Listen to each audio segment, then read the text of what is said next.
𝗙𝗿𝗶𝗰𝗲 and welcome to another exciting episode of Face to Face. I'm your host Suprit Pradhan. Today I'm joined by a very talented player who also served as the captain of the national cricket team of Bhutan. Please join with me in welcoming Suprit Pradhan. We extend a warm welcome to our show. Can you please introduce yourself? Yeah. Thank you, Susmita, for having me here today. Yeah, myself, I'm Suprit Pradhan, basically an employee of DHI, working for DHI for last 3 years. Of course, the reason I think I've been called here today is basically to know more about my cricketing career, history, and my journey. Of course, yeah, I've been playing cricket since 2011, which was my first tournament.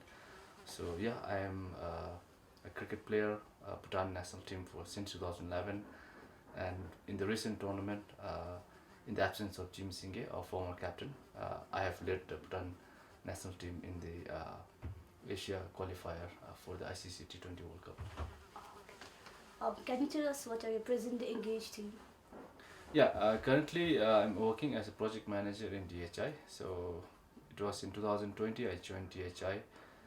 So I'm working in the NDI project, so which is a flagship project given to us by the GovTech agency from the government. So yeah, I think as you might have already heard in the news about collection of biometrics and all those things. So basically we're trying to build a platform for citizens in Bhutan to leverage the digital technology and identify yourself in the online systems. You have said that you started your cricket career in 2011. Can you tell us what motivated you to pursue your career in this sport? I think 2011 was the year when actually I started playing for Bhutan, but I think the journey started way back than 2011. I went to the military school in India called Sainik School. So in 1999. So in the school we didn't have any cricket facilities. Normally they encourage only football, basketball, volleyball, and hockey. So with no options left, although I had interest of cricket, I started playing hockey, and since I could correlate myself with the stick and the ball similar to cricket, the ball and the bat, so that's where I started I think like having some experience in playing game with the stick and a ball. So I started with hockey, and as I finished my schooling in Sainik School, so as I came back, so I went to college.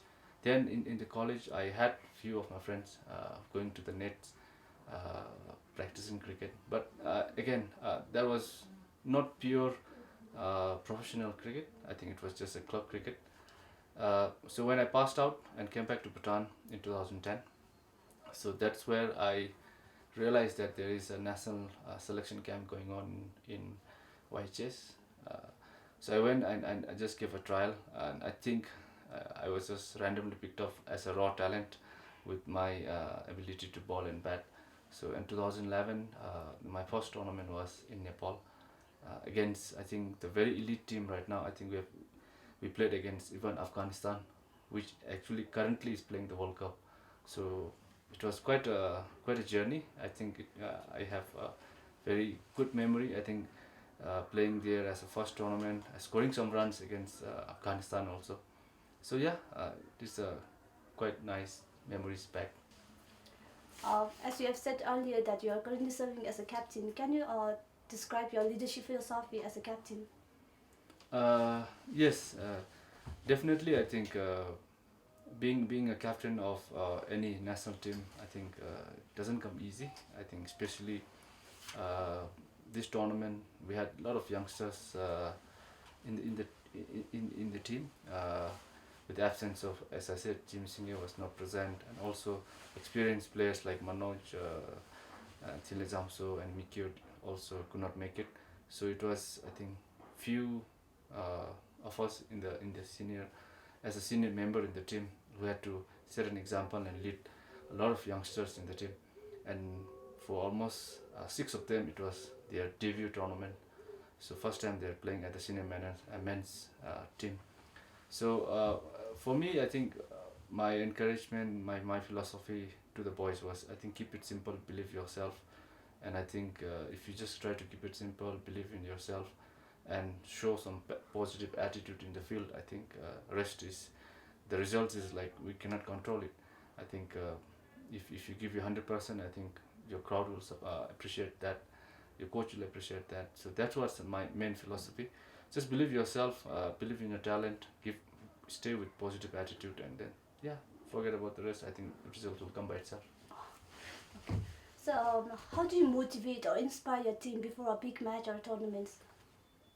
I think boys are really quite motivated. I think wearing Bhutanese jersey itself motivates us a lot. Apart from that, I think we do have team bonding sessions where we try to look after each other and keep everyone motivated.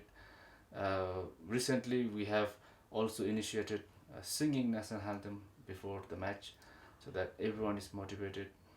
And I think just looking at the flag which is there on the chest and wearing a hat for Bhutan cricket, I think that really motivates everyone else, and especially representing Bhutan in the big tournaments. I think where everyone these days, with the spread of social media, everyone is following us very closely. So we know there are a lot of expectation, but of course we don't take it as a pressure, but I think we take it as a motivation to perform better and set an example for future generations. As we have come to the end of our show, what advices or suggestions would you offer to the young individuals who aspires to pursue their career in cricket? I think my advice to the young children, young youths of Bhutan who want to take up cricket is that you need to focus on the process from very early stage. Don't focus too much on results. So focus on process. There are a lot of infrastructures and coaching facilities being provided by Bhutan Cricket, so you can register yourself in any of the Dzongkhag you are. So all the 20 Dzongkhag are being covered right now with Bhutan Cricket. So they have this coaching given every weekend. So you can join that coaching. Apart from that, I think there are also now some private academies which is coming up, which you can enroll to that. But again, my advice to young is that just going for coaching, just going for the sake of going to the academy would not be enough. I think it will be nice if you could, at a very early stage, start learning the process and building a habit, and then continuing on that process, because it will not be 1 month or 2 months dedication or effort which can bring you a result, but I think it will take some time. It might take 2 years, 3 years for you, but then never forget that you need to build a good process in whatever you do, and keep a proper dedication and build a positive attitude. And then I think with that, obviously you need to work hard, and then if you work hard, then you might get lucky. And then I'm pretty sure in next 5 to 10 years, I think if youths take up cricket very seriously and focus on the process, we're going to see some superstars coming up. Thank you for being here with us today. And to our viewers, thank you for joining me in this another episode of Face to Face. Don't forget to like, share and follow our page. Till then, see you next time.